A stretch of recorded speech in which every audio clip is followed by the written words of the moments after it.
Hey guys, tonight we journey into a world where books are built from stalks, words are carved more than written, and a gentle breeze could undo weeks of work. Welcome to the realm of ancient Chinese bamboo books, a literary tradition that was equal parts elegant and exasperating.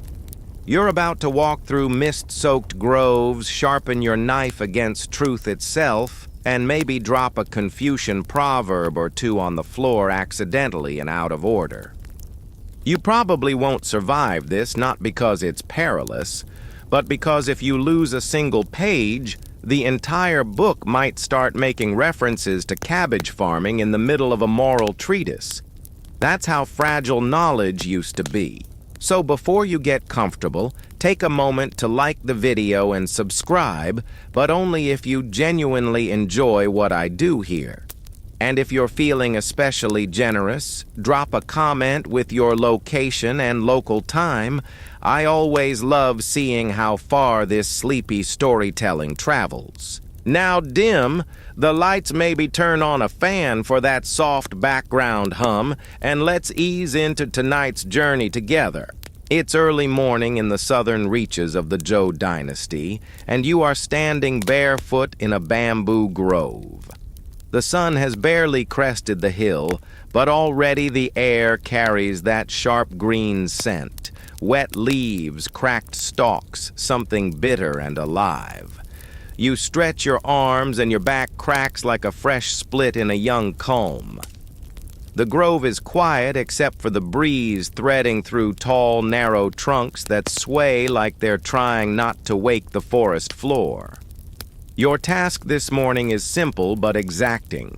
Find the perfect stalks to begin crafting a book, not a codex, not a scroll, but a bundle of thin, rectangular bamboo slats tied together with string.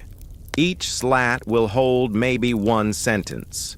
If you're lucky, you trudge through the grove with a small blade tucked into your sash.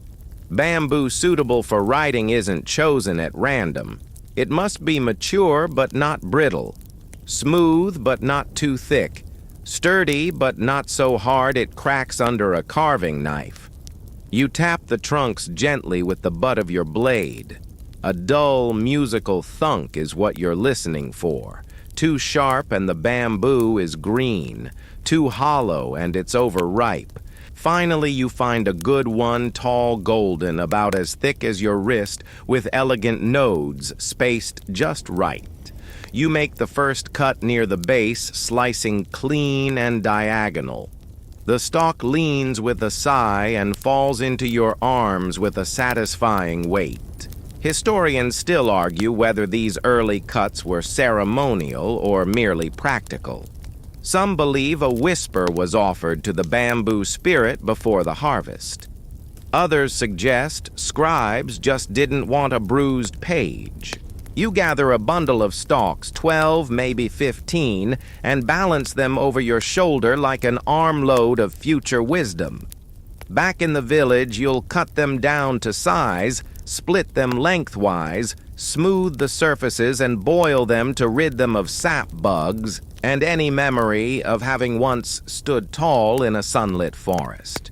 But before any of that, you pause. The grove sways gently. Birds call from somewhere unseen, and you feel the strangest sense of reverence, not for the words to come, but for the silence that surrounds their raw material. Every ancient Chinese text began here somewhere among the green stalks and sharp knives long before scholars debated sentence order or misquoted a proverb to win an argument. Back at your hut, the fire is already crackling. You place your bamboo lengths beside a steaming pot. Water bubbles with the quiet authority of an old woman who knows better than to shout. You glance at the blade resting on your workbench, dull from yesterday's carving. You sharpen it slowly. Tonight you'll begin the real labor. Not writing, but coaxing the surface to behave. Not binding, but begging the string to hold. For now you simply sit by the pot, breathing in steam and listening to the way it shifts the scent of the bamboo. A neighbor stops by. He leans in, sniffs the air, and nods. Boiling books again. You smile. Eventually, he laughs and wanders off the way people do when the world is still made of small, manageable pieces. You look down at the water. It simmers gently around the stalks, and you imagine each one carrying a story about a court official, a farmer, a minor god with opinions about turnips. You imagine dropping one of those slats in the mud and having no idea which story it belonged to. You'll do your best not to let that happen, but bamboo-like memory is slippery. The next morning arrives as a low blue hush, the kind of quiet that wraps itself around your ankles before your thoughts can wander. You rise, stretch your arms toward the beams above, and feel that lingering ache in your hands earned from yesterday's harvest. Today the bamboo waits, stacked neatly beside the fire, its green skin dulled to a warm ochre from the boiling. Your job is to split it, not crush, not snap. Split delicately, like persuading the stalk to become something other than itself. You kneel beside your workbench and select the sharpest of your 3 knives. Its edge is worn smooth with use, but you know its moods. The trick is in the first incision, right along the grain, just shy of a node, not too deep. You set the tip into the stalk and begin to press. There's a small cracking sound like the spine of a reluctant book, and the bamboo gives. Just a little. You guide your blade along the length, careful not to let the grain wander. Bamboo is polite until it isn't. It'll split true and then just as quickly veer off like a student changing topics mid-essay. Historians still argue whether the splitting technique varied significantly across regions or remained mostly uniform. Some claim Southern scribes developed a spiral split for decorative scrolls, while others insist practicality always ruled. Make it straight. Make it even, and don't let the bamboo embarrass you in front of the elders. You work slowly, stacking each flat strip to the side. The smell of scorched sap hangs in the air, earthy and faintly sweet. You'll sand them later, smooth each face until it's fit to hold ink without bleeding or blotting. A neighbor's rooster offers its unsolicited opinion from across the road. You sigh. You turn one of the slats over in your hand, admiring the subtle curvature that no amount of flattening will ever fully erase. That's part of the charm. Bamboo never forgets it was once vertical. Now comes the trimming. Each slat must be the same length, no more, no less. Too long and the bundle becomes unwieldy. Too short, and your sentence breaks awkwardly mid-thought. You measure with a string dyed red, stretched taut across a small plank marked with shallow notches. One by one you saw them down. The room fills with the hush-hush rasp of blade on wood. If you stop listening for a moment, it almost sounds like whispering. The bamboo speaks in a way, and you do your best not to interrupt. You set the pieces aside in rows 20, 30, 40 slats, all lined like pupils in a Confucian academy, waiting to be filled with virtue and the occasional ink blot. But there's still one more step before they can be written on. They must be scrubbed, not lightly. You soak a cloth in a vinegar and ash solution and begin to rub each piece until it squeaks faintly. This strips the last layer of oil and gives the surface a slight texture ideal for holding ink. It also gives you a thumb cramp that will linger for 3 days. Your back aches. Your knees complain.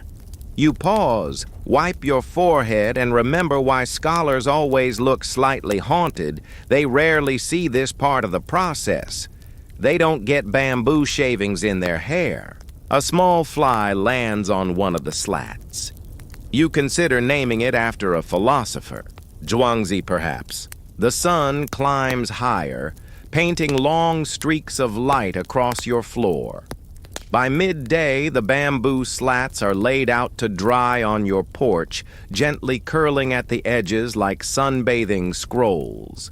You sip a bowl of barley tea and admire your work. Not bad, not great, but they'll hold words, and really isn't that what everyone hopes? In the late afternoon, you take a walk.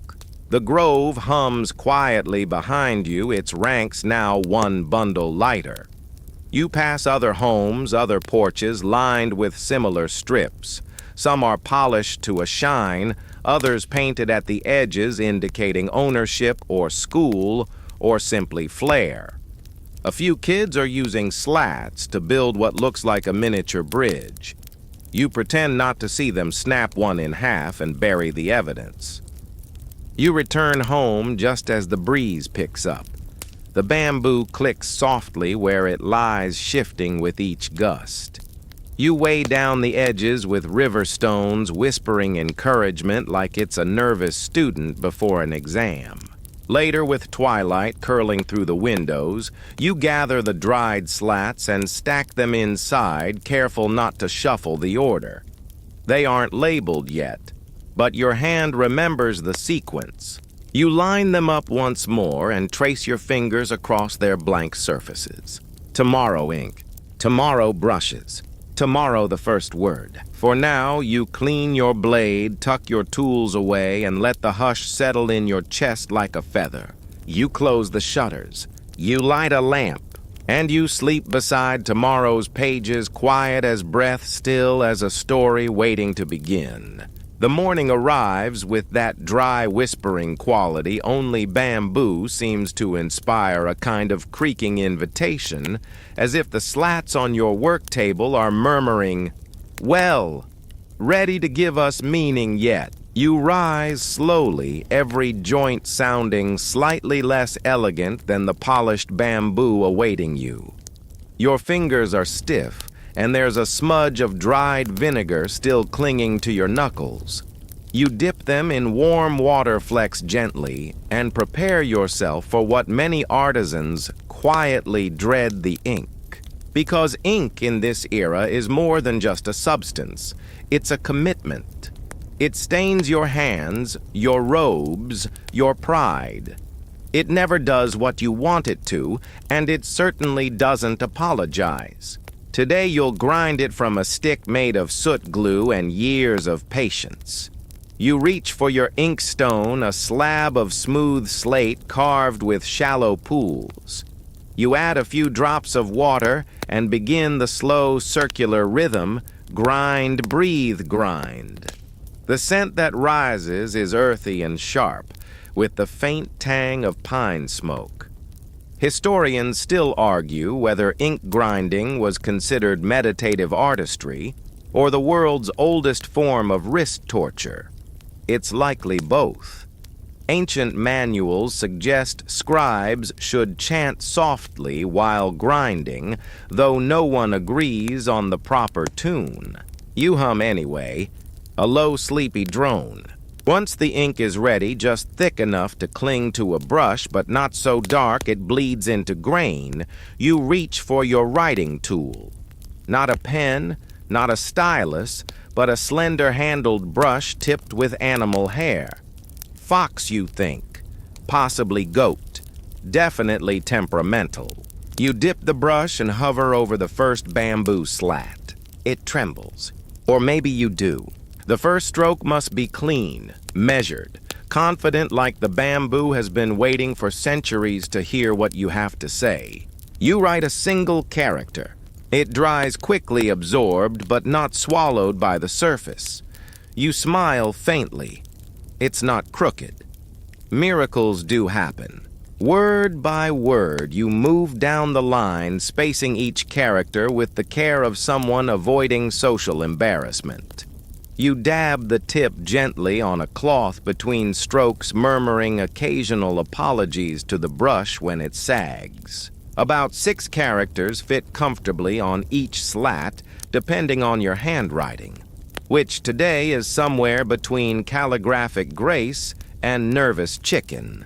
You pause often to let the ink dry. During these breaks, you watch the room fill with meaning, slat by slat, row by row. It's not quite a story yet, more like a promise of one. And then you make a mistake, a small one. An extra flick on a character, a radical in the wrong place. Maybe Confucius will forgive you. You set that slat aside. Not discarded, nothing's ever truly wasted, but demoted. It might become the base of a comb or a very philosophical soup spoon. You write through the morning, stopping only for a handful of rice and a few dried plums that taste like regret. The ink clings to your fingers. One sleeve is now forever marked by an errant stroke shaped like the word for ox. Your cat, if you had one, would be judging you. As afternoon stretches long and golden across your floor, you come to the most delicate part of the process, aligning your slats for binding. Not yet stringing them, that comes later, but placing them in sequence. You review each one like an editor with a soft voice and a sharp knife. This is when the curse of loose pages begins to whisper. Because if one slat is misnumbered or worse dropped, the entire order dissolves like tea in hot water. The meaning shifts. A sentence that once discussed governance now suggests building canals out of moral virtue. You've seen it happen. Once an apprentice shuffled a bundle of essays so thoroughly that a reading on filial piety ended with a stern warning about cucumbers. To help prevent this, you quietly scratch a tiny mark at the bottom edge of each slat, a private indexing system. Not formal numbering, more like a secret handshake between you and the bamboo. Fringe tales tell of scholars who developed elaborate rhyme schemes to memorize slat order. Others claim a few clever ones used minute burns, tiny scorch marks hidden from view, known only to the writer and the occasional overly curious termite. You take no such risks today. You're careful, diligent, even paranoid. By sunset, the entire piece is complete, 52 slats each, holding a fragment of thought bound only by hope and your trembling memory. You stack them gently. You exhale. You resist the urge to sneeze near them. You do not under any circumstances open a window. Later, sitting by the fire, your hands stained and aching, you sip warm water with ginger and think about all the things that could still go wrong. The binding string might snap. A character might blur in humidity. A rat might decide your essay is an appetizer. But for now, the words hold. They don't wander. And in this moment, neither do you. Morning light stretches across the workbench like a long sigh, touching each bamboo slat, as if to check they're still in place. You tiptoe toward them, with the reverence of someone sneaking past a sleeping dragon. 52 neatly written slips of wisdom, philosophy, and stubborn brushwork, none shuffled, none misplaced. Yet.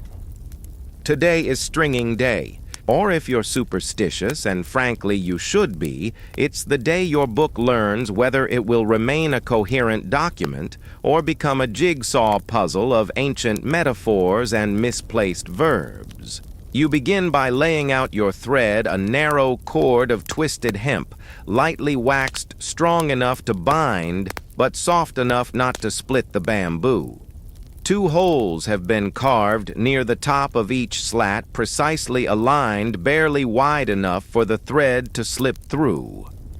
The spacing is tight for a reason. Loose binding is the enemy. You thread the first few slats with care, sliding the string through the holes, knotting it just enough to secure but not warp.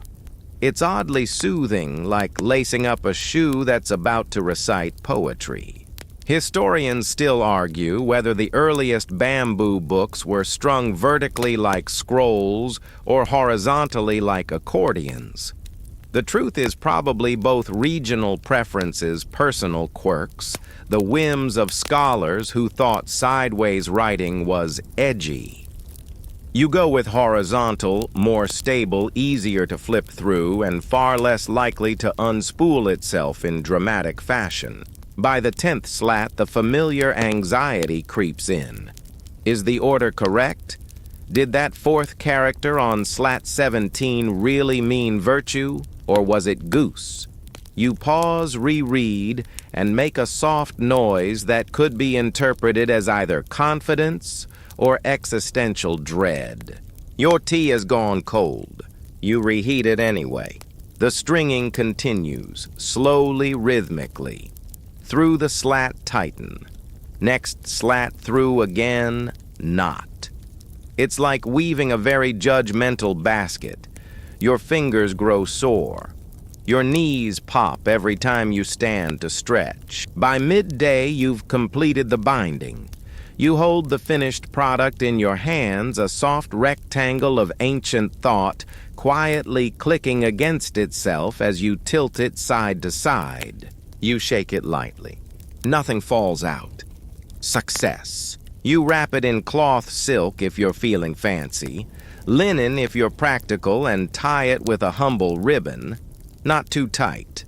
Bamboo remembers pressure, and you don't want a crease to insult a future reader. Now it's time to deliver it. You walk the path toward the Scholars' Hall, a simple building with tiled eaves and windows that rattle during debates. Inside are other scribes, each with their own bundles, each wondering if their strings will hold or their pages will whisper lies when read aloud. You place your book on the review table with quiet confidence, and then promptly trip on the threshold as you turn to leave. Your bundle survives, your pride less so. Later, back at your home, you stare at the now empty workbench. Just a few bamboo shavings remain curled like punctuation. You brush them into your palm and toss them into the fire, watching them blacken and twist like thoughts forgotten before they were written down. Outside, children are playing a game that involves whacking each other with old bamboo slats. You try not to take it personally. That evening, a friend stops by a fellow writer with ink-stained sleeves and the haunted look of someone who has recently lost a preface to a gust of wind. He sits across from you, unwraps a flask of something herbal, and mutters, "My second bundle came undone while crossing the stream." Now, the Emperor's poem ends with a paragraph about pickled radish. You raise your cup in solidarity. Together you sip in silence, surrounded by the smell of damp parchment, bamboo dust, and mild despair. You talk about brush bristles, favorite string thicknesses, and the horror of slats that warp overnight because someone stored them too close to a damp melon. Fringe tales tell of wandering monks who carried entire libraries in their robes, stitched between layers, one slat per pocket. Others claim secret societies encoded messages across seemingly unrelated books, one slat at a time, requiring the reader to assemble them like a philosophical treasure map.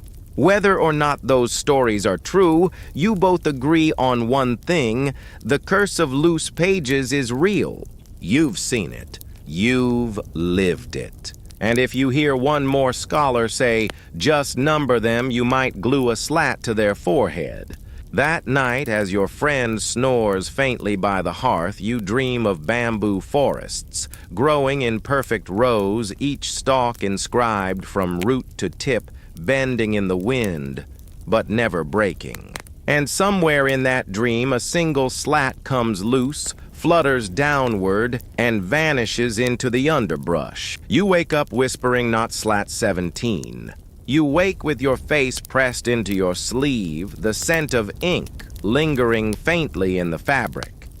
The fire has long gone cold, and your guest has vanished, leaving behind only a teacup with a hairline crack and the ghost of academic grievance. Outside, the air is moist. and still the kind of humid morning that makes bamboo sigh in its sleep. You step carefully through the room past yesterday's fire pit and your still bundled sandals. Today your task is not to write or split or boil. Today you're going to visit someone who lives under the curse more heavily than most. His name is Master Wu.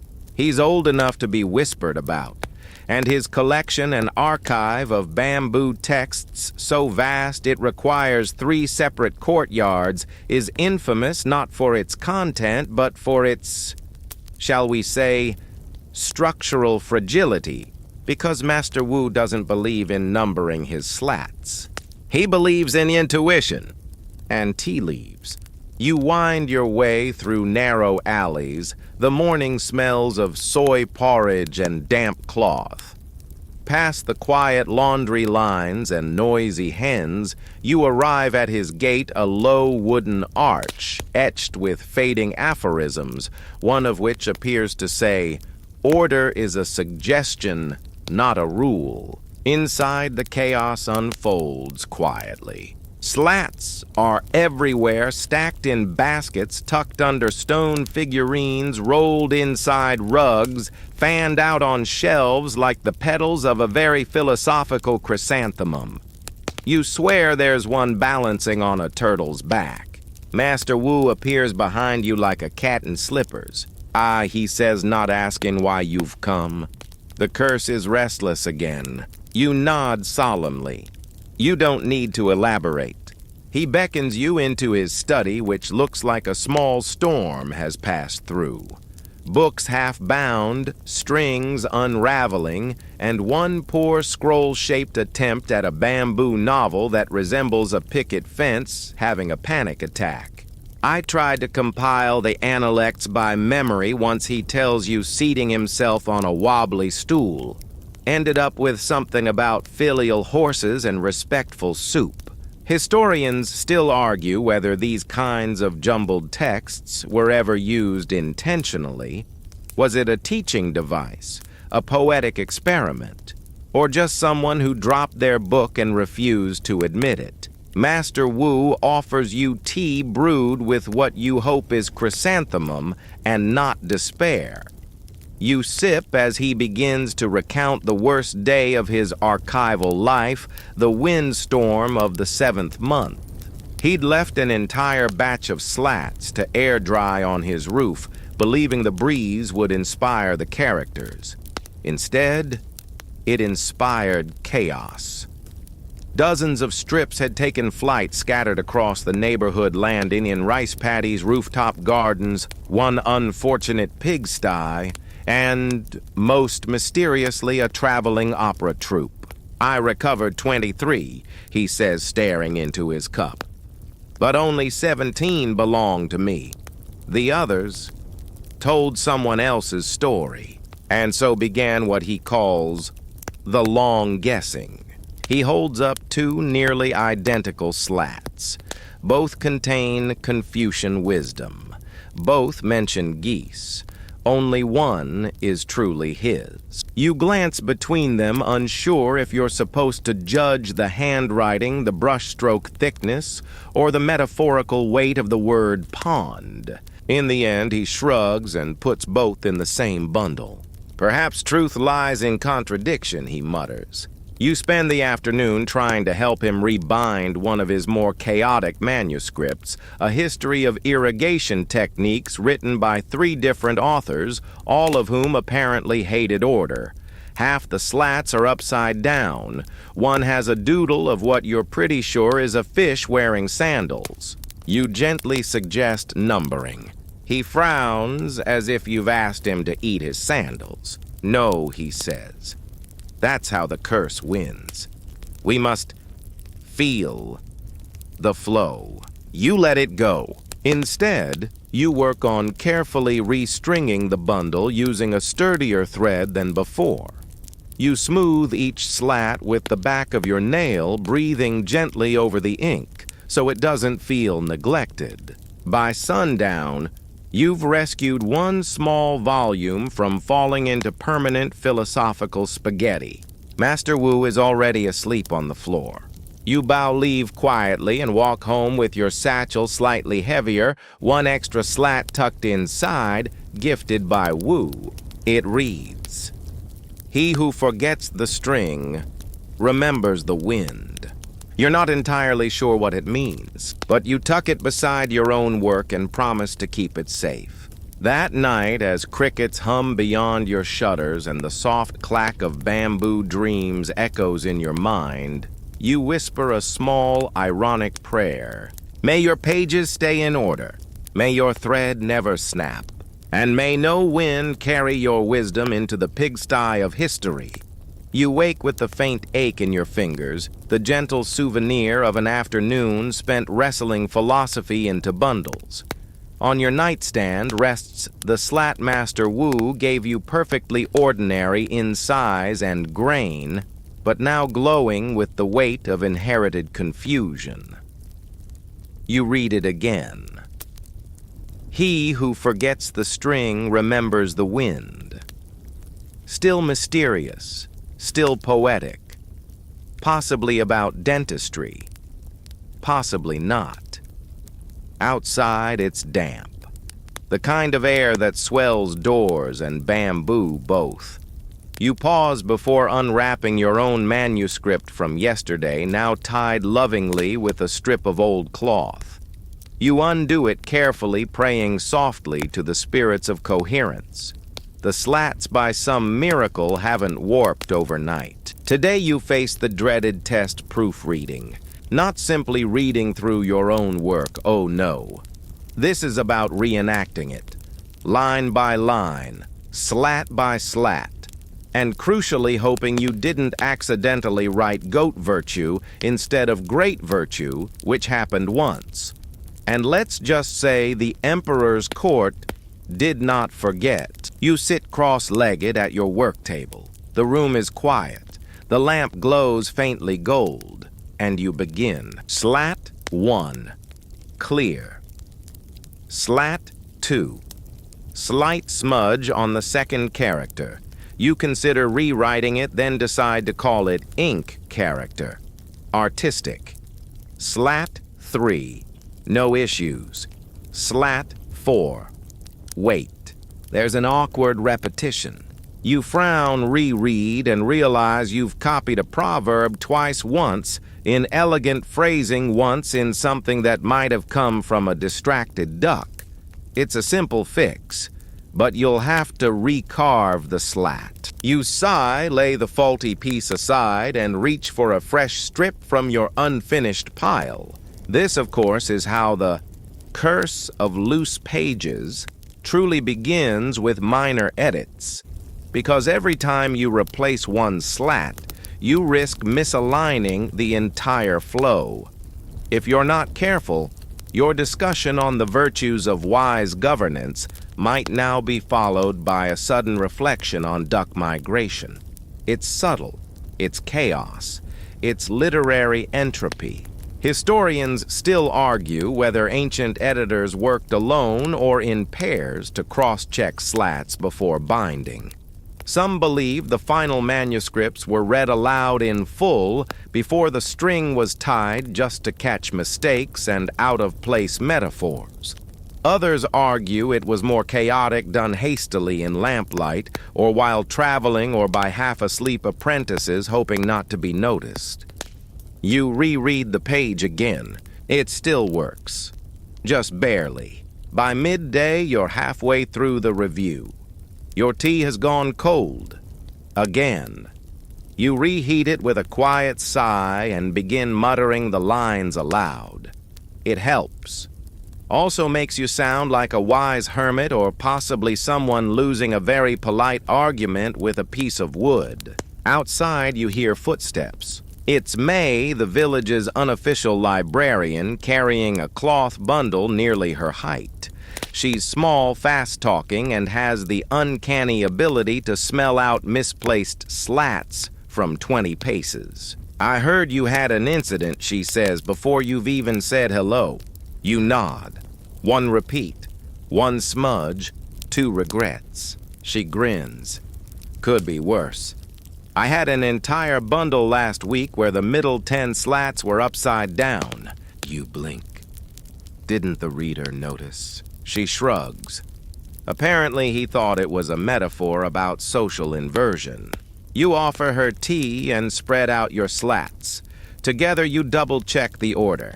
May is precise. She runs her finger along the top edge of each slat, murmuring their opening words, occasionally making a face when a character leans too far left. This one's flirty, she says, tapping one with her fingernail. Fix it before someone thinks you meant sarcasm. You do. And it's better. With May's help, you finish the review just before dusk. She leaves with a farewell nod and a satchel full of borrowed scrolls, probably to be returned in pieces reassembled as poetry and blamed on mold. Alone again, you retie the bundle, your hands moving instinctively. There's something sacred in that final knot, like sealing a bottle of rainwater or binding a dream. You place the finished manuscript in a box lined with cloth and etched with your family mark. It will rest there until it is read copied or inevitably re-edited by someone who thinks your metaphor about plum blossoms is too bold. You sigh with satisfaction. Then remember the replacement slat, the one still lying on your desk. It never got added. You stare at it. The bamboo stares back. And so once again the curse stirs. You hold the orphaned slat in your hand like it's confessed a crime. There it is, freshly carved, neatly inked, utterly forgotten during final binding. You tilt it under the lamplight. The brushwork is good. The spacing is balanced. And now it's one sentence floating alone in the dark. You consider slipping it into the finished bundle without untying the string. A little gentle pressure, a little careful wiggling, and maybe it'll slip into place without anyone noticing. You attempt it. The string resists. The slats shift. Two slide outward like they're trying to escape a lecture. You pause. The manuscript's integrity trembles. You stop. Breathe. Remember your training.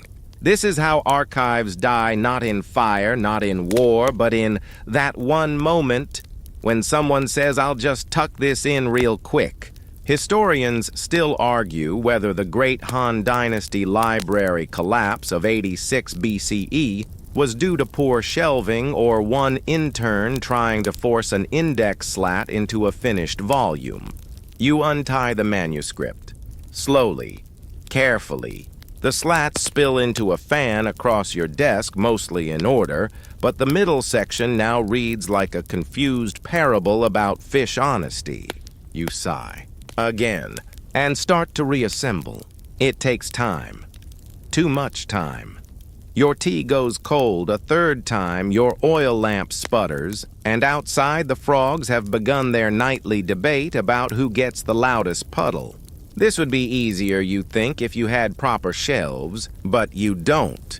You, like most humble scribes, store your bamboo books in woven baskets, rolled cloth bundles, or if you're very lucky, a lacquered box once owned by someone important enough to afford red paint. And if you have more than a few dozen volumes, well, that's where things get interesting. You recall not so fondly your visit to the Han Bureau of Records. A dusty labyrinth of rooms, some the size of stables, others the size of panic.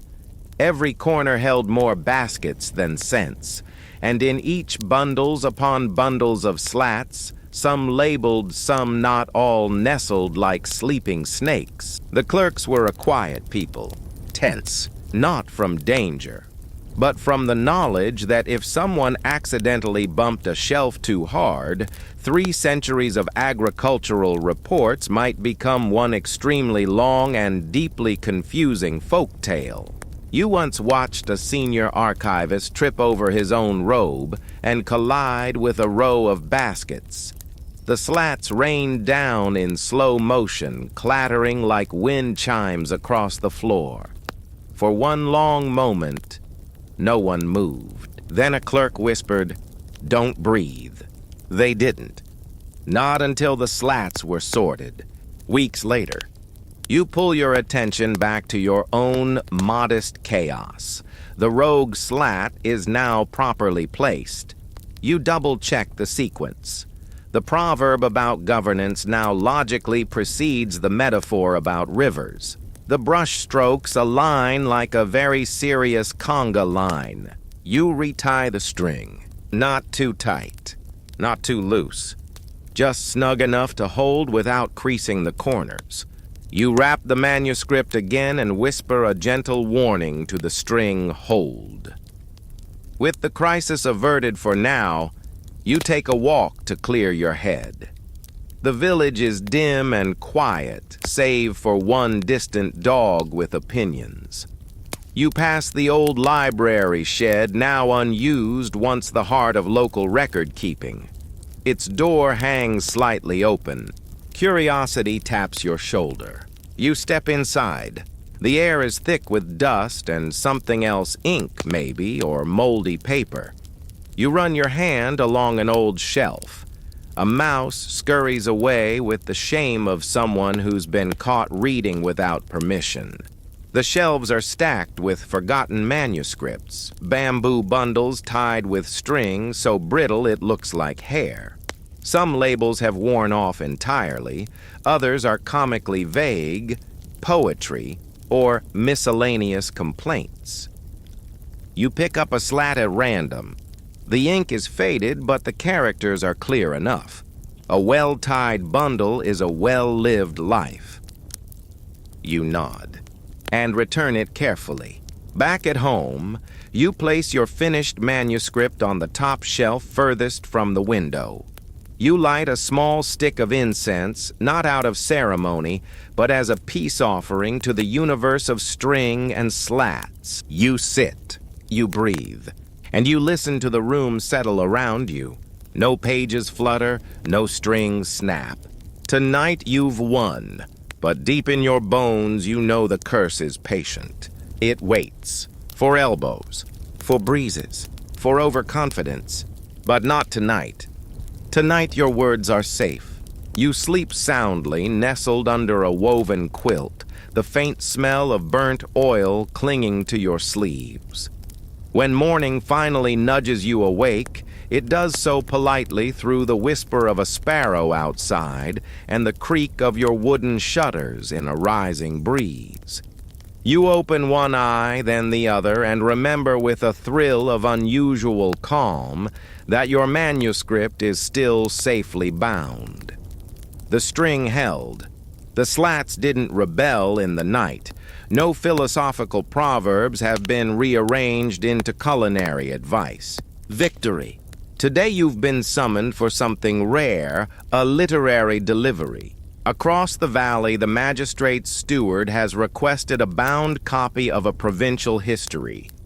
Not the one you just finished, thankfully, but one from your archive. You lift the chosen manuscript from its shelf. It's heavier than it looks, wrapped in 2 layers of cloth. Its slats slightly bowed from age and humidity. You tie it tight, tuck it into your satchel, and begin the journey. The path to the magistrate's office winds through hills and past fields full of duckweed and gossip. You wave to farmers who nod without looking up, their hands buried in damp earth. At one point, an ox looks at you with what might be literary judgment. Because here's the thing. Carrying bamboo books is awkward. They're weighty, fragile, and not especially aerodynamic. Even tightly bound, they shift with every step clicking together like gossiping teeth. You tighten your strap and walk carefully, praying for no sudden slips or unexpected acrobatics. Historians still argue whether bamboo books were ever truly portable in the way scrolls or codices would later be. Some believe they were ceremonial, carried rarely with great care. Others insist scholars routinely hauled them across rivers, valleys, even battlefields using ox-drawn carts or just very strong, very underpaid assistants. You are neither ox nor assistant. You are a moderately tall scribe with mildly sore knees, and by the time you reach the magistrate's compound, your satchel is thumping rhythmically against your hip like a percussion instrument designed by Confucius. The steward greets you with the exact level of enthusiasm one reserves for an invoice or a mildly overdue debt. "You brought it?" he asks, not bothering to disguise his surprise. You nod and place the bundle carefully on his lacquered desk.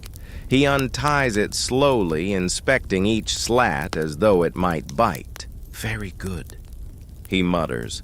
"Very neat. Slightly scented. Storage incense, you say?" For clarity of thought.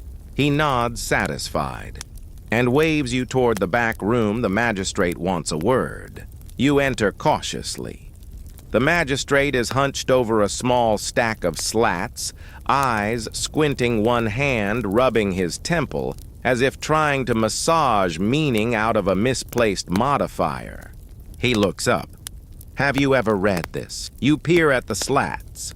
It's one of your earlier works, an account of a minor flood and its impact on millet pricing. Once or twice you reply. He grunts. There's a line here that says, "The water rose humbly." Is that a metaphor or an error? You think? Yes. Historians still argue whether literary flourish was tolerated in official documents. Some schools valued poetic ambiguity. Others preferred their facts dry and free from adverbial mischief. The magistrate snorts, waves you off, and returns to decoding your florid disaster report. You leave the room lighter, your satchel empty, but your ego curiously intact. Outside, the steward presses a small pouch of coin into your palm, half the agreed rate, of course, but with a ceremonial nod that makes it feel like a compliment. You head home, coins jingling softly beside the knot of your sash. The hills look gentler on the way back. The ducks have spread out. The ox, now chewing reflectively, chooses not to comment. As you return to your village, you pass a young student crouched beside a basket of slats, head tilted sideways in deep confusion. "I think I dropped them," he murmurs, not looking up. You sit beside him. Together you sift through the slats. Some are smeared, others blank. One contains the character for melon written in 2 directions. The student is clearly close to tears. "It's all right," you say. "Think of it like a puzzle or a philosophical riddle, but I don't remember the order." Then invent a better one. He looks horrified, then thoughtful, then horrified again. You help him rethread the slats roughly in order with some educated guesses and a few quiet liberties. When he thanks you, his voice is small but sincere. You walk home slowly, the sun low and orange behind the bamboo groves. Your shoulders are sore, your shoes are damp, but your slats are in order, and someone else's might be too, at least for now. At home you light a lamp, open your window, and let the wind in. Just a little. You spend the next morning in contemplative silence, sipping rice water and watching the steam curl like forgotten brush strokes. The manuscript you delivered yesterday is gone. Your satchel hangs empty, and the house is briefly at peace. That is, until the neighbor's son crashes through your door with a basket full of jumbled bamboo slats and an expression that can only be described as existential. "It's for the civil exam," he blurts, breathless. "I dropped them." You stare, not in judgment, in quiet recognition. He kneels on your floor basket, clutched in both hands like a sacred offering turned upside down. The slats spill over some blank, some inked one clearly bearing a smeared drawing of what may be a pig, wearing spectacles. You inhale deeply. Let's sort them, you say. This is how your day begins, kneeling beside an anxious student, trying to reassemble an essay meant to convince imperial officials that he is a worthy bureaucrat. You've never seen so many adverbs fight for dominance on bamboo before. Historians still argue whether exam submissions were reviewed based on actual merit or simply legibility and slat order. The imperial exams were notoriously rigorous. Candidates could spend days locked in tiny cells, writing under flickering lanterns, knees cramped ink, frozen. And if your slat slipped, that was it. Confucius wept. So did your career. The boy holds up 2 slats. This one says, "The moral echo of a river fish." Is that mine? You blink. Possibly. But let's put that aside for now. It becomes clear that his bundle was ambitious, nearly 70 slats, and not all of them relevant. Some appear to be copied from his brother's failed attempt the year prior. One is definitely a shopping list. "I was trying to sound wise," he mumbles. "You sounded hungry. As you sort, you teach, not about content. His metaphors are already elaborate, but about flow. How one thought should lead gently to the next, like water winding through reeds. Not crashing, not skipping, just gliding. You explain how the string isn't just a binding tool, but a philosophy. It reminds you of your own first attempt at a treatise on ethical taxation that ended accidentally with a paragraph on fermented tofu. You still keep that slat as a bookmark. By mid-afternoon, the manuscript is back in order. Barely. You tie it for him snug but not strangled and place it into a cloth wrap that once held dried beans. The symbolism is unintentional, but not unwelcome. He thanks you with too many bows, then races off toward the examination house, a squat brick building with too few windows and far too many dreams pressed against its walls. You close your door and collapse sideways onto your floor. Bamboo slats, you realize, were never designed for test anxiety.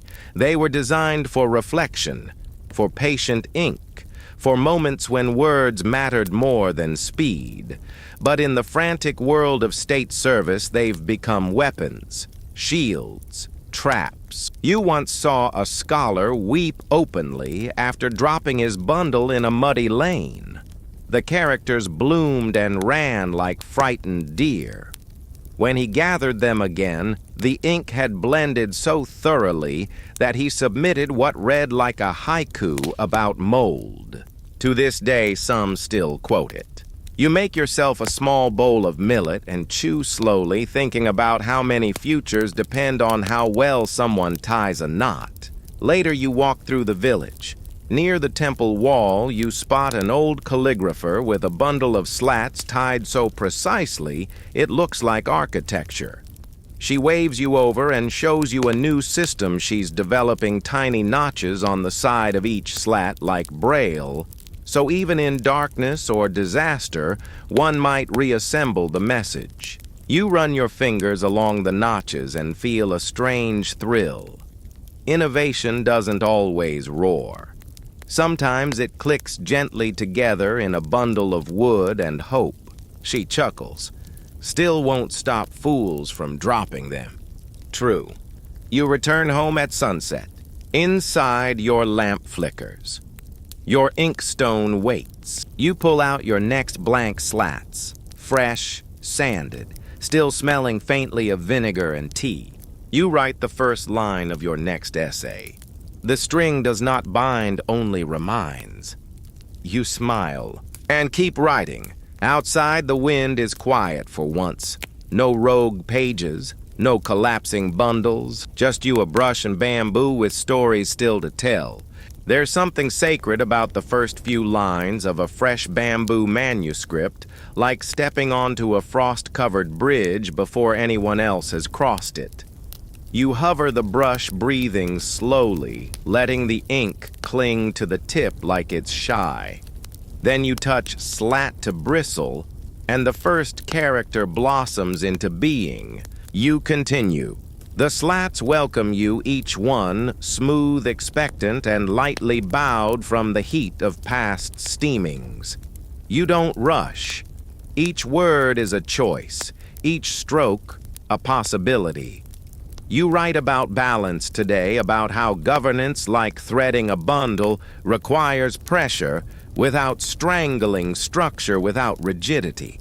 Your tea stays warm for once. A bird flits by your open window unbothered. The room smells of ink and morning sun. But just as you find your rhythm, a knock interrupts it. It's Leon, the town's unofficial historian and part-time vinegar enthusiast. She's clutching a wrapped bundle of slats to her chest, like it's a baby made of knives. "I need your eyes," she says, and steps in without waiting. You clear space on your bench as she unwraps the bundle, revealing a manuscript older than either of you. The slats are cracked in places, the ink faded to the color of weak soy sauce, and the string binding it has long since given up on life. "This," she says, "was in my uncle's storehouse. He thought it was firewood." You both gasp audibly. The manuscript is clearly a family record, possibly even a memoir. You can tell by the pacing, the cadence of the characters. The writer wasn't reciting, but remembering. And some of the slats are slightly different lengths, hinting they were added at different times, possibly even by different hands. Historians still argue whether such collaborative family texts were common or rare. Some claim they were passed from generation to generation, each descendant adding their own events like tree rings. Others argue most were destroyed when new eras began and older ancestors became inconvenient. You and Leon begin the careful task of restoration, first removing the brittle string. You use tweezers, an invention she swears by, crafted from two fish bones bound together, then separating the slats without cracking them further. You hum softly the way scribes are trained to do during delicate work, partly to stay focused and partly to calm the ink. Each slat is gently dusted, then wiped with a mixture of rice starch and water, enough to reveal, not erase. You read aloud as you go. On the 12th year of drought, Mother traded her hair for millet. Father wrote a poem about the bitterness of steamed roots. You exchange a glance with Leon. Her eyes are glassy. The next few slats describe a migration harrowing, slow, and described with aching tenderness. Children being tied together with rope so none would stray. A goat that recited the family name better than the youngest son. A field of bamboo flattened by wind, then regrown months later in a different pattern. You piece the story together with soft murmurs. Some slats are blank, others written in different hands. One even switches direction, forcing you to tilt it sideways. A quirky flourish or perhaps a mistake passed off as poetic invention. Leanne sighs. "This is worth preserving." You nod. "It's worth copying." And so you begin the work of transcription. You each take half. Not rewriting, but faithfully duplicating. Every flick of the brush a tribute, every punctuation mark or lack thereof a mystery honored. It takes hours. At one point, your wrist cramps so hard you have to stretch it under warm water. Leon teases you about your soft scholar's hands, and you retaliate by declaring her calligraphy charmingly lopsided. By twilight, you've finished. 2 new bundles, crisp and clean, tied snugly and wrapped in cloth. Leon insists on storing one in the town's shrine, nestled between the census rolls and an account of the Great Pickle Uprising, a minor protest involving too much salt, not enough vinegar, and a surprising amount of lanterns. The other she gives to you. A copy for safekeeping, she says. You're the only one I trust not to drop it near soup. You accept it solemnly, tucking it beside your other works where it sits quiet, aged, through words new through ink. That night, as you sit by the lamp, you feel something strange. Not pride exactly, and not fatigue. More like continuity. Like you've helped someone remember something they didn't know they were forgetting. Outside, the wind sighs. Your brush rests, and the slats remain still. You sleep later than usual, cocooned in the lingering warmth of ink and memory. When you finally wake, the sun is already painting its way across the eastern wall, and the household bamboo creaks softly with the shifting temperature. You sit up, stretch slowly, and glance toward the shelf. The newly copied family manuscript from yesterday rests there quiet and tightly bound, its string wound so carefully it looks like a ribbon of thought. You run your fingers across the cloth, it feels a little like holding someone else's dream. Today your mind is elsewhere. Today you're visiting the temple school, not to teach, to listen. The teacher there. Master Shen is known for two things: elaborate sideburns and aggressively poetic lecture notes. He also has a fondness for using bamboo slats in class, even though most teachers have moved on to paper or cloth or just talking loudly until someone remembers. You walk through the village with your brush pouch tied around your waist, just in case inspiration strikes. On the way, you pass a child holding a single slat, like a sword chasing a chicken, who clearly wants no part in historical reenactments. At the school, Master Shen is already lecturing. You slip in quietly. He's pacing the room, holding one of his infamous talking bundles, a loosely tied set of bamboo slats containing fragments of classic texts.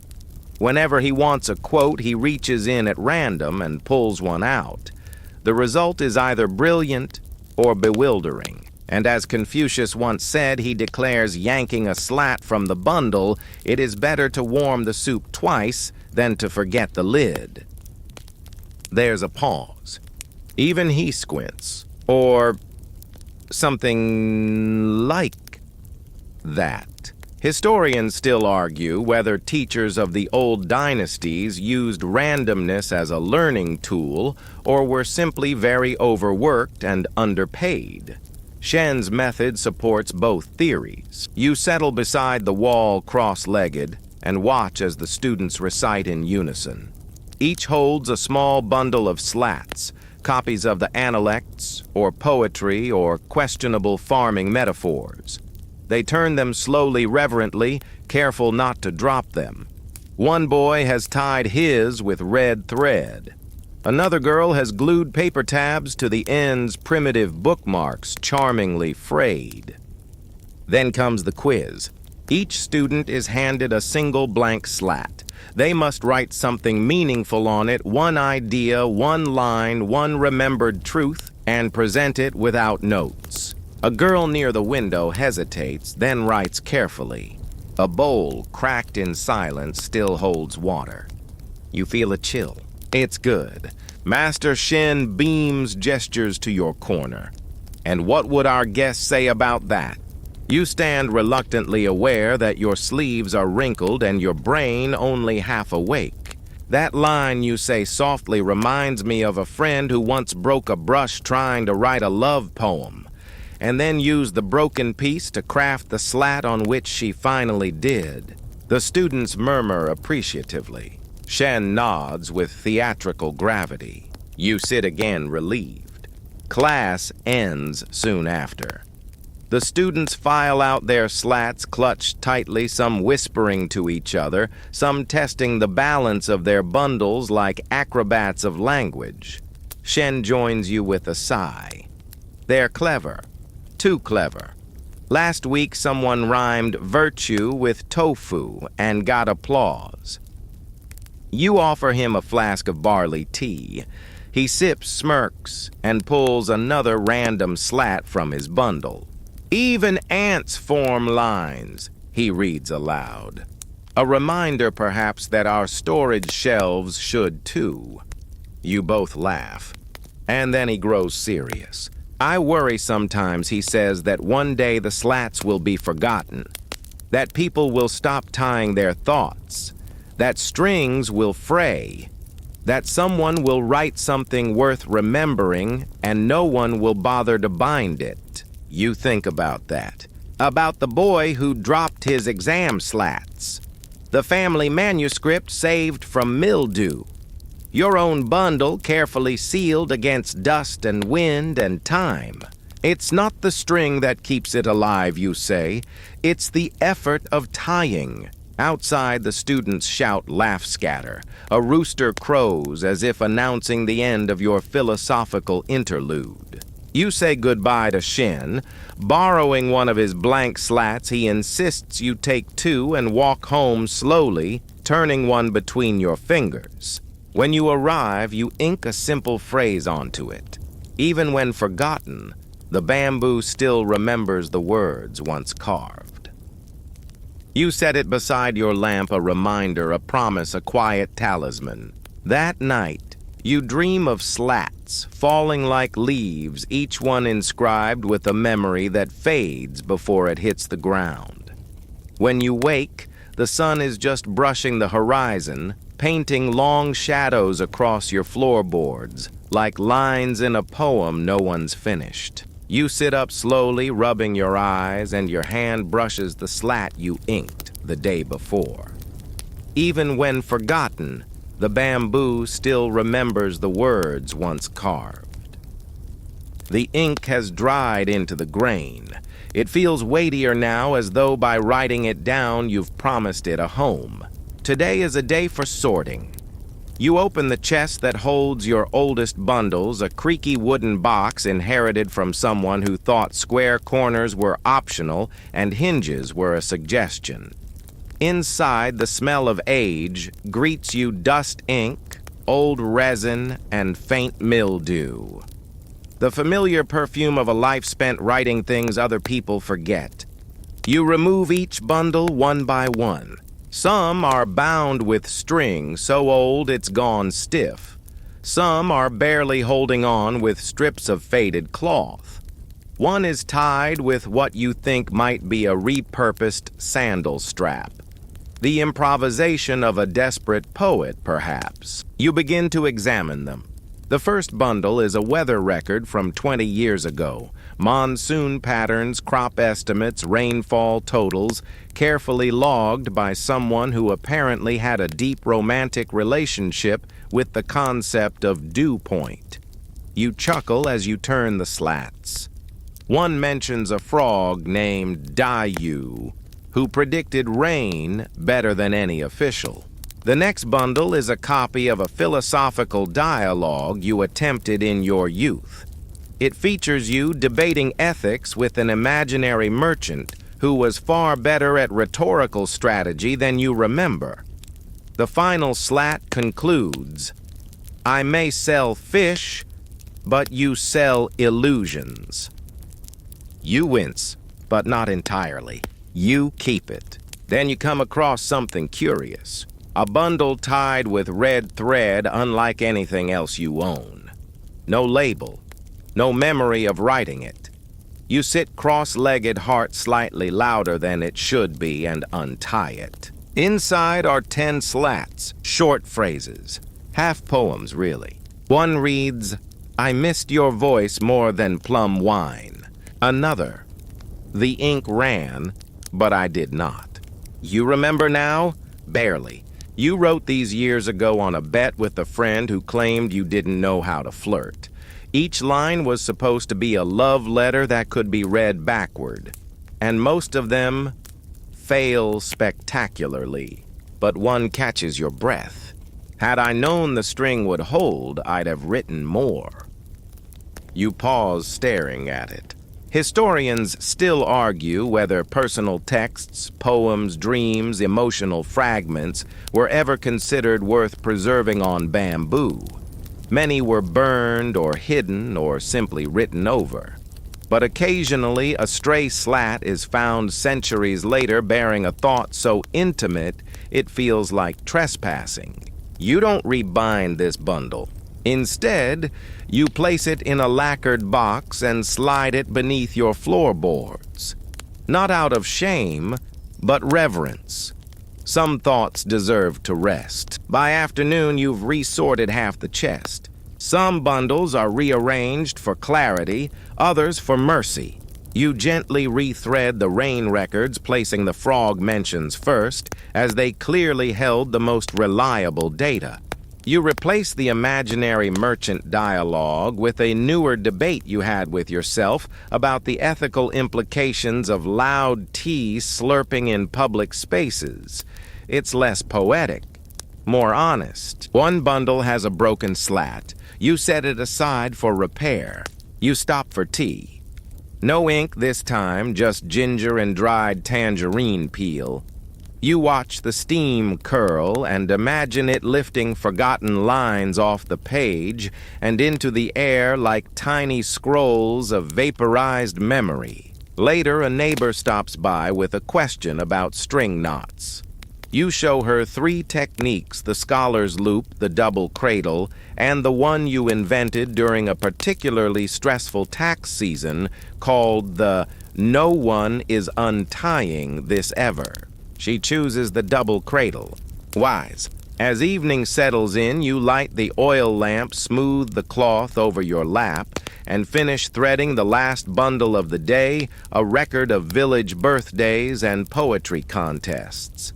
One slat simply reads, "Lost to a 7-year-old with metaphors about radishes." You smile. You close the chest. Place your hands over the lid and thank the slats for remembering what you no longer do. Outside, the wind has returned soft and unhurried. You leave the window open, just a crack. You don't open the chest the next morning.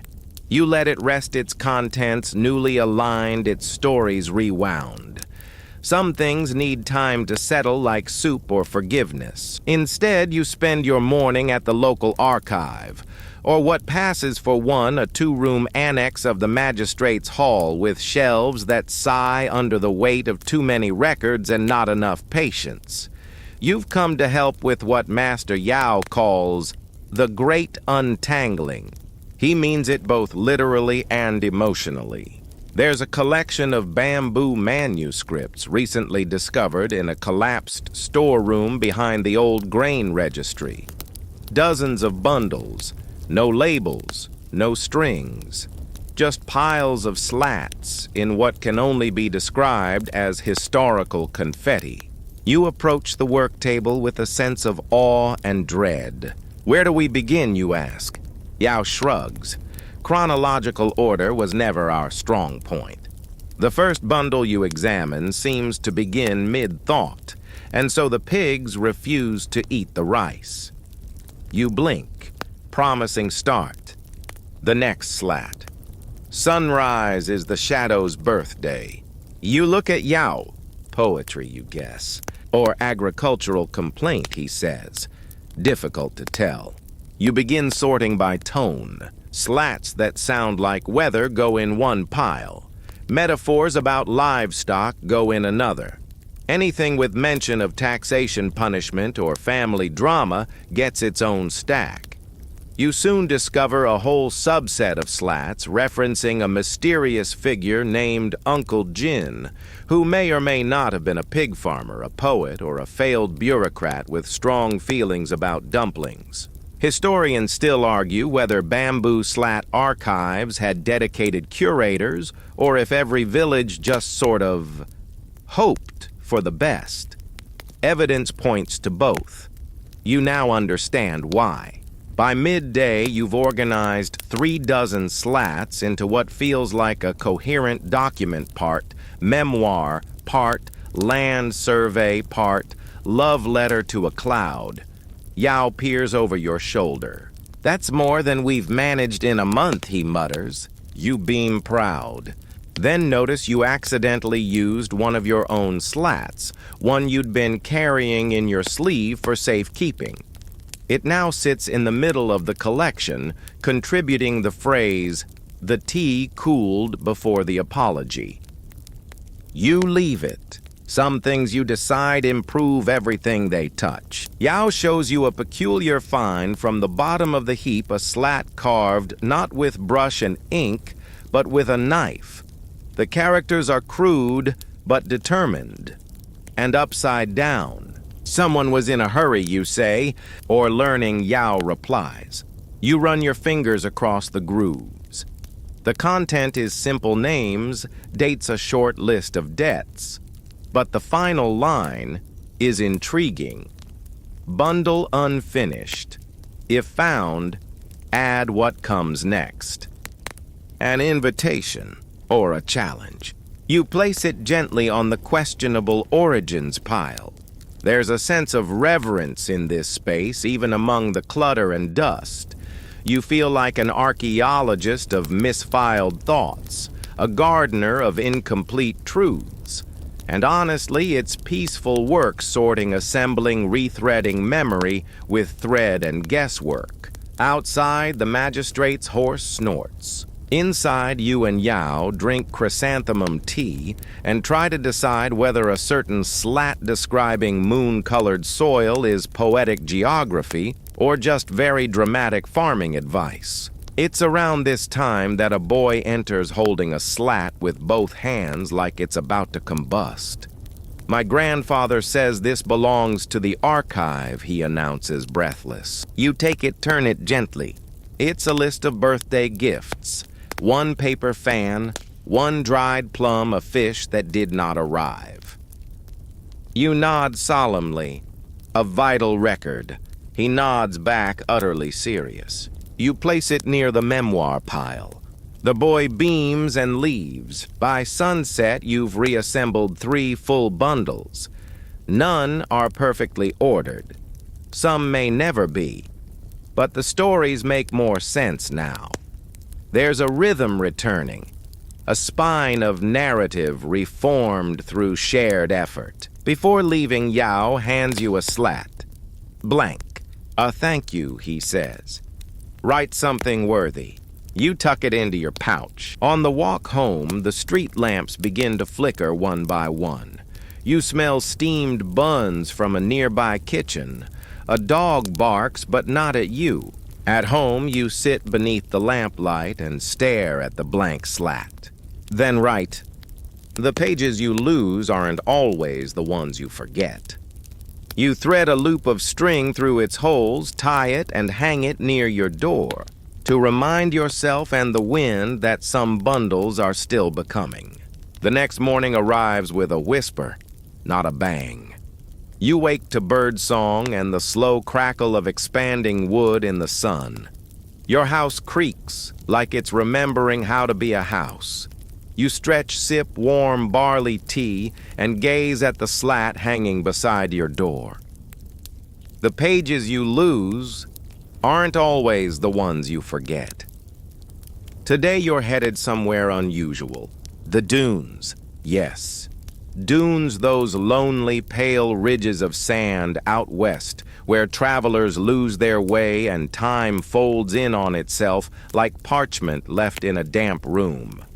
You've heard rumors, whispers passed over rice wine and winter fires about a cave hidden in the desert that once sheltered exiled scholars and their bamboo books.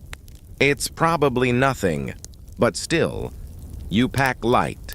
Ink brush, water, dried plums, and a length of sturdy string, just in case. The journey is long. The road shifts underfoot. Dust gathers between your toes, sneaks under your sash. Occasionally, you pass a tree with one leaf or a rock that looks like it's trying to remember being a turtle. After hours of trudging through silence and wind, you see it, a shallow dip in the earth, partially collapsed, shaded by overhanging stone. A hidden hollow, the mouth of which yawns like a sleepy archivist. Inside, it's cooler than expected. Your footsteps echo off the curved walls, and the air smells like old earth and abandoned thoughts. And there they are. Slats, dozens of them, scattered like a wind-blown dream across the stone floor. Some are broken, others have fused with the sand, but many are intact, still inked, still readable, still held together with frayed, defiant string. You kneel. One bundle bears a symbol you've only seen in the margins of forbidden poems, an inked fish swallowing its tail. You untie it slowly. The slats within are different, lighter, the bamboo thinner, carved more delicately. The brush strokes dance. We wrote beneath moonlight so no one could see our shame. You blink, another slat. They burn the books but not the authors. And another, a whisper outlasts a command. These aren't records.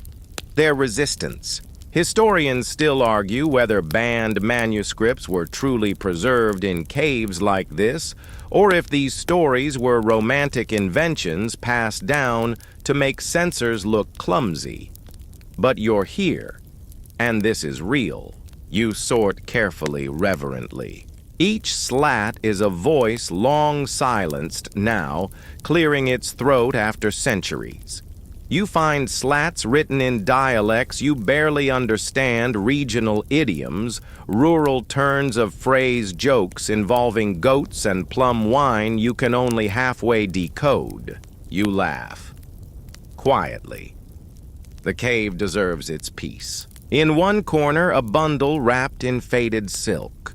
You untie it, revealing something you didn't expect: music. Notated lyrics etched carefully alongside tonal instructions. The melody is unfamiliar, but the final line stops you cold. To bind is to remember. To sing is to release. You hum the rhythm soft and trembling, unsure if it's right. It probably isn't. But maybe that's not the point. You can't take them all. The cave wouldn't allow it. Instead, you copy. Carefully. 3 bundles worth. Enough to study, to share. You wrap them tightly, secure the string with knots you double-check twice. Then before leaving, you leave something behind, one of your own slats. It reads, "I heard you, even now." You place it among theirs, slide a stone to shield the entrance, and walk back into the sun. The return journey feels lighter somehow. Like you're carrying voices. At home, you set the copied bundles on your table, wash your hands with silent ceremony, and light a stick of sandalwood incense. Then you begin to read, and transcribe, and listen. Because the bamboo speaks if you know how to hold it. You don't sleep that night, not because you're restless, but because the slats won't let you. The bundles from the cave sit before you, whispering inked syllables into the lamplight.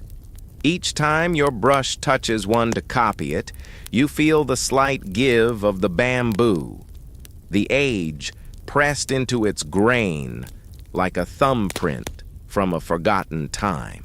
You take breaks, stretch your wrists, drink cool tea. Once you hum the cave song again quietly just for the manuscript. It feels appropriate. The work is slow, meditative. You copy not just the characters, but the spacing, the brush pressure, the tiny inconsistencies that hint at emotion. A wobble here, a slightly heavier dot there. Were they crying, laughing, hurrying? You reach a slat written entirely in metaphors about boats and shadows. You pause. Consider its meaning. Then you copy it faithfully, quirks and all. Even a broken oar still knows the river. Some slats are written in what scholars would call unrefined hand. You call it charming. You preserve it too. One of your favorites reads, "The emperor's hat cannot cover a lie." Sassy, poetic, probably treason. You keep it. At dawn, the sky outside begins to blush with morning. The first rooster crows late as usual. You gather your finished copies and wrap them in fresh cloth. The originals you store in a red lacquered box, not to hoard, but to honor. You'll return them someday, maybe even add more. There's a knock. It's Leon again this time, carrying a single slat wrapped in paper. Her eyes are tired but bright. "I heard you found the cave," she says, no preamble. You nod. "It found me." She smiles. Hands you the slat. It reads, "Some libraries wear sand instead of shelves." You laugh, then grow quiet. You add it to the collection. Later that day, children visit your house to see the new bundles. You don't let them touch yet, but you read aloud. They sit cross-legged, wide-eyed, absorbing every strange turn of phrase like dumplings absorb soup. You tell them about the poet who rhymed plum wine with exile, about the slat that once stopped a rebellion, about the fisherman who wrote haiku no one understood but everyone quoted anyway. They ask questions. You give them slats of their own, blank, just one each. "Start now," you say. Write what you'd want someone to whisper into the future. Some begin immediately. Others hold the slats like secrets. You tidy the room after they leave. Rethread one bundle that loosened slightly. Dust the inkstone and exhale, because you know now the curse of loose pages isn't a curse at all. It's a challenge, a riddle, a quiet dare from the past to the present. And you've answered it with knots, with care, with words that travel slower than paper but farther than memory. Outside, a breeze tiptoes past your shutters. You leave one window open just enough for the wind to read. Now, as the light softens and the day settles its weight gently across your shoulders, you ease into stillness. The room quiets. The pages slats, bundles, memories rest in their boxes. Their cloth wraps their safe corners. The ink has dried. The string has held. You stretch your fingers one last time. Let your breath grow slower, deeper. The bamboo doesn't creak. Now it exhales like you do, like something that's carried a story long enough to finally put it down. Imagine the cave again, buried in sand, cool and still. The hush of preserved voices waiting centuries just to be heard again. You were there, you listened, you carried them back. Outside, the wind moves through trees with the rhythm of distant thoughts. A bird adjusts its feathers. Someone somewhere ties their own bundle of slats tight, careful, full of hope. You picture them. You smile for them. And here you are, safe, home, surrounded by the gentle memory of inked wood and whispered lines. Let that carry you now. Let it soften your chest. Let it smooth your brow. Let the bamboo remember so you don't have to. Let the stories rest so you can too. Let sleep arrive quiet as a turning page. End of script. Sweet dreams.